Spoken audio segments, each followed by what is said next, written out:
Ndị ọrụ uwe ojii ngalaba Kogi State anaputago mmadụ 16 ndị oji-egbe tọọrọ n'okporo ụzọ awara Itobe anyị gba nke kansụl ime obodo ofu nke steeti ahụ site na agbammbọ pụrụ iche nke ndị ọrụ nchekwa megide ndị ntọrọ ha. Ozi enwetara na-akọwa na a tọrọ ndị ahụ ụbọchị Sọnde gara aga mgbe ha na-eme njem site na Abuja gaa Onitsha, Anambra steeti, oge ndị ntọrọ mmadụ kwụsịrị ụgbọala Peace Max Transit ha ji eme ya bụ njem. Kọmishọna ụlọọrụ uwe ojii Kogi steeti bụ Naziru Karaforo kwuru na ndị ọrụ nchekwa dị iche iche jikọrọ aka na ya bụ ọrụ nnapụta, tinyere na egburu ụfọdụ n'ime ndị ntọrọ mmadụ ahụ ebe ndị ọzọ gbara ọsọ. O kwuru na ndị azọpụtara bụ ndị okenye 12 na ụmụaka 4.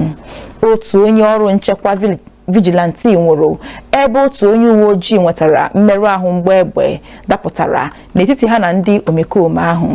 CP Kankarafu rịọrọ ndị obodo ka ha mụrụ anya ma na-ewetara ndị ọrụ nchekwa ozi ọbụla ga-enye aka n'ọrụ ịkwalite ezi ọnọdụ nchekwa ndụ na akụnụba ọhaneze.